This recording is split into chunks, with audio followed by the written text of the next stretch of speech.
और इस वक्त की बड़ी खबर, दिल्ली में इजरायली दूतावास के पास धमाका हुआ है। ब्लास्ट में 4 से 5 कार क्षतिग्रस्त हुए हैं। ब्लास्ट में किसी के घायल होने की खबर नहीं आई है। स्पेशल टीम मौके पर पहुंच गई है। आपको बता दें कि ब्लास्ट में किसी के घायल होने की कोई खबर नहीं आई है। ये ब्लास्ट जो है इजरायली दूतावास के पास हुआ है दिल्ली में।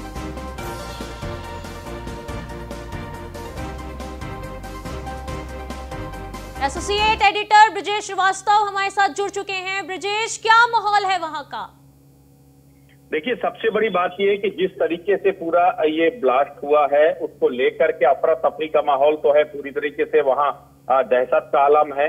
फिलहाल जो पुलिस की टीमें हैं वो मौके पर हैं और बम निरोधक दस्ता जो है अभी वहां पर पहुंचा हुआ है। लेकिन जो सबसे बड़ी बात यह है कि गनीमत की बात यह है कि अभी तक किसी भी तरीके की कोई कैजुअल्टी या किसी के घायल होने की खबर नहीं आई है। ऐसे में अभी जो है एक सबसे बड़ी राहत की बात यह है, फिलहाल अभी इस बात की जानकारी की जा रही है कि आखिर ये विस्फोटक किस प्रकृति का था और इससे जो है किस तरीके से किस मंशा के लिए जो है इसका इस्तेमाल किया गया जो है। तो अभी फिलहाल इस बात की तलाश की जा रही है।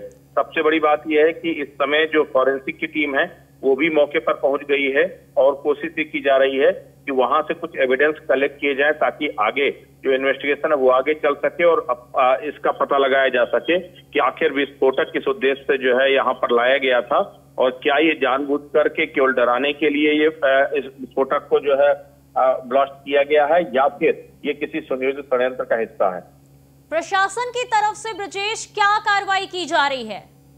अभी तक कार्रवाई की बात तो देखिए, अभी तो पहला जो प्रशासन का जो सबसे पहला लक्ष्य होता है वो होता है कि आपको रेस्क्यू करना, कि अगर कोई फंसा हुआ है या फिर कोई घायल है तो सबसे पहले तो उसको देखना, उसके बाद जो है फिर आगे की कार्रवाई करना। तो फिलहाल जो अभी टीमें हैं वो बाकायदा पहुंची हुई हैं और वो वहां पर स्थिति का जायजा ले रही है कि स्थिति क्या है। अभी इसको लेकर के अलर्ट भी जारी किया गया है।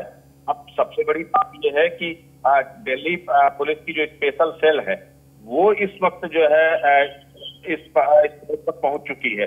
स्पेशल सेल पूरे मामले की इन्वेस्टिगेट कर रही है और जो 3 विस्फोट हुए हैं ये चूंकि इजरायली एम्बेसी के बेहद ही करीब हुए हैं, इसीलिए और ज्यादा इसको लेकर के जो है संजीदगी बढ़ती जा रही है कि आखिर किस तरीके से किस उद्देश्य से इसका प्रयोग किया गया है। इसमें अभी तक 3 कारें जो खाली थी जिस पर कोई ड्राइवर नहीं था, उसको जो है बताया जा रहा है कि 3 कारें इसमें डैमेज हुई हैं। और सबसे बड़ी बात यह है कि इसमें आईईडी का इस्तेमाल हुआ है। प्राइमा फेसाई अभी जो जानकारी आ रही है उसके मुताबिक इसमें आईईडी का इस्तेमाल बताया जा रहा है। तो अब इसमें हकीकत क्या है इसमें जब ब्रीफ इंक्वायरी होगी उसी के बाद पता चल पाएगा। लेकिन फिलहाल अगर देखा जाए तो दिल्ली की जो स्पेशल सेल है, क्राइम ब्रांच और इसके साथ फॉरेंसिक की टीमें मौके पर पहुंची हुई हैं।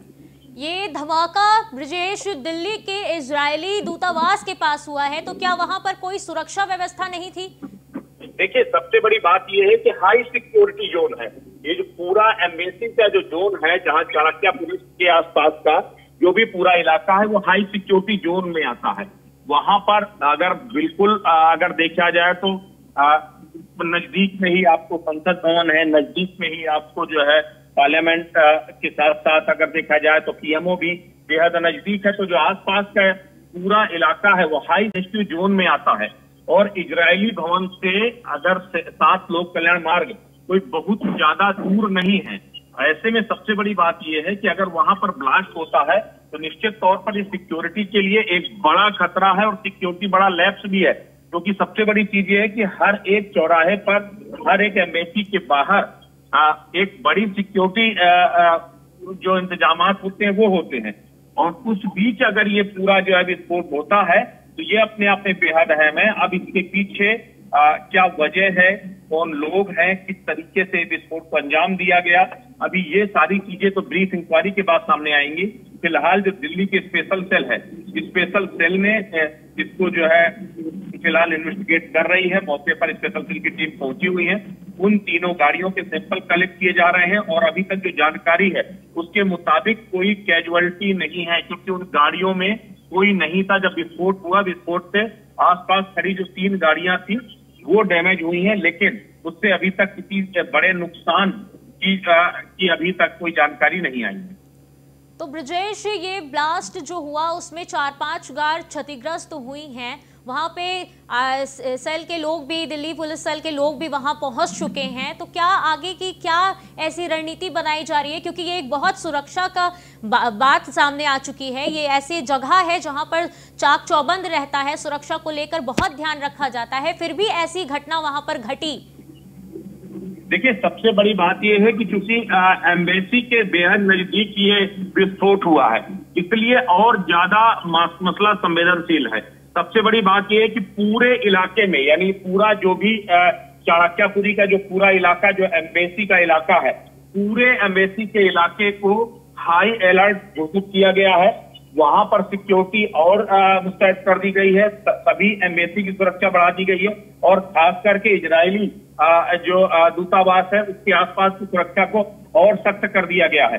इसके साथ ही जो बम निरोधक दस्ता है, इसको भी अलर्ट मोड पर रखा गया है, इसको भी मुस्तैद रहने के लिए कहा गया है। और अन्य जगह पर, क्योंकि जो भी पूरा दिल्ली का, जो सेंट्रल दिल्ली का जो पूरा इलाका है, हाई प्रोफाइल जोन है, लुटियंस का जो पूरा इलाका है, पूरे लुटियंस जोन में सिक्योरिटी अलर्ट घोषित कर दिया गया है। और लगातार जो पूरी जांच पड़ताल है, अलग अलग एक एक व्यक्ति की जांच पड़ताल, और जो संदिग्ध है उनकी निगहबानी का काम भी शुरू हो गया है। तो ये बेहद अहम हो जाता है कि क्योंकि अगर इजरायली दूतावास के बाहर विस्फोट होता है तो ये बेहद ही चिंताजनक बात है। जी ब्रजेश, हम जानना चाहेंगे कि ये ब्लास्ट जो हुआ उसके पीछे क्या डराने की किसी की साजिश थी, या सच में कोई है जो क्षतिग्रस्त पहुंचाना चाह रहा है?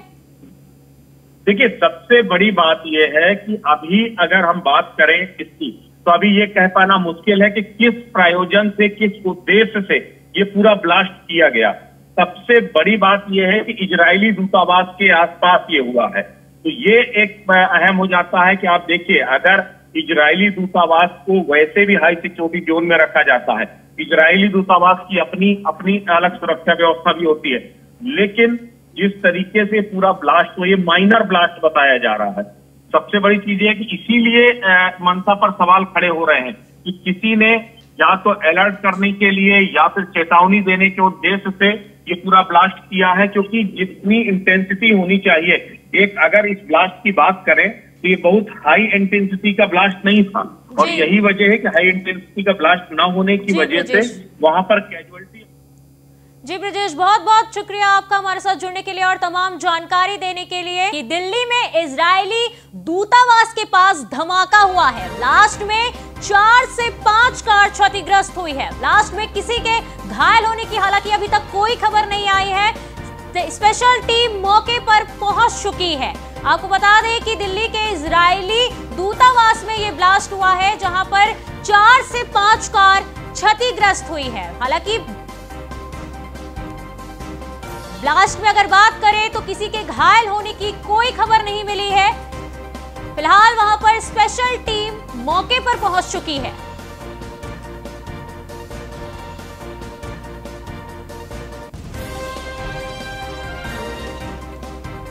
दिल्ली में इजरायली दूतावास के पास हुआ है धमाका। धमाके में 4 से 5 कार क्षतिग्रस्त हुई हैं। इस ब्लास्ट में आपको बता दें कि किसी के भी घायल होने की कोई भी खबर सामने नहीं आई है। हालांकि स्पेशल टीम मौके पर पहुंच चुकी है।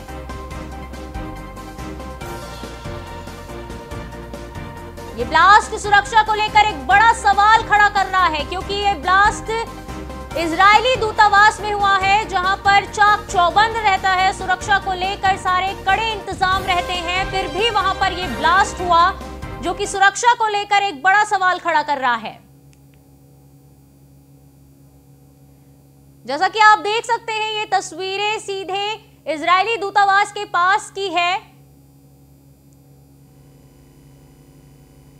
ये एक्सक्लूसिव तस्वीरें हम आपको दिखा रहे हैं इजरायली दूतावास के पास की, जहां पर ब्लास्ट हुआ है। 4 से 5 कार क्षतिग्रस्त हुई है। हालांकि ब्लास्ट में किसी के भी घायल होने की कोई भी खबर सामने नहीं आई है।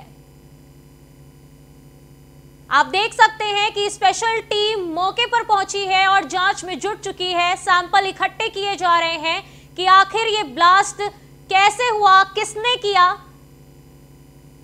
क्योंकि सुरक्षा को लेकर एक बड़ा सवाल सामने आ रहा है कि ऐसी जगह जहां पर सुरक्षा के कड़े इंतजाम होते हैं वहां पर यह ब्लास्ट कैसे हो गया।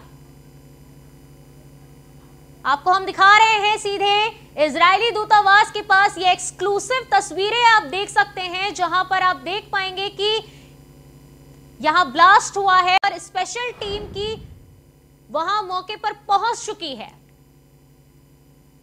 ये ब्लास्ट इजरायली दूतावास के पास हुआ है, जहां पर 4 से 5 कार क्षतिग्रस्त हुई हैं।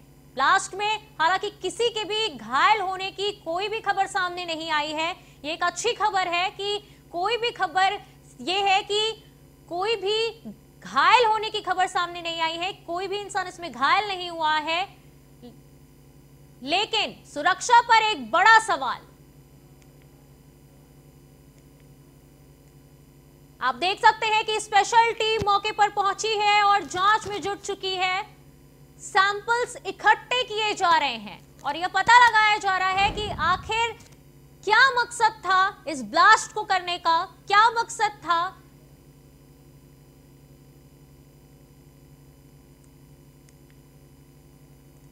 दिल्ली में इजरायली दूतावास के पास एक बड़ा धमाका हुआ है, जहां पर 4 से 5 कार क्षतिग्रस्त हुई हैं। आप सीधे तस्वीरें देख सकते हैं जिसमें हम आपको दिखा रहे हैं कि स्पेशल टीम मौके पर पहुंची हुई है और ये इजरायली दूतावास के पास का इलाका है जहां पर ये धमाका हुआ है, जहां पर 4 से 5 कार क्षतिग्रस्त हुई है। हालांकि एसोसिएट एडिटर ब्रजेश श्रीवास्तव हमारे साथ जुड़ चुके हैं। ब्रजेश, क्या हालात हैं? देखिए, अगर हालात की बात करें तो फिलहाल गनीमत की बात यह है कि कोई बड़ा विस्फोट नहीं था। एक माइनर विस्फोट ये बताया जा रहा है। 5:11 पे ये इस पे फायर ब्रिगेड को एक सूचना मिली कि एक विस्फोट हुआ है और विस्फोट होने के सूचना के बाद 2 फायर ब्रिगेड की गाड़ियां मौके पर पहुंची और उसके बाद मौके पर जाकर के जो 3 गाड़ियां उसमें क्षतिग्रस्त हुई हैं, जिन तीनों गाड़ियों को उन्होंने आग बुझाने का काम किया। सबसे बड़ी बात है कि कोठी नंबर 6 है अब्दुल कलाम रोड में, जो इजरायली दूतावास के बेहद करीब है। यहाँ पर ये पूरा धमाका हुआ था।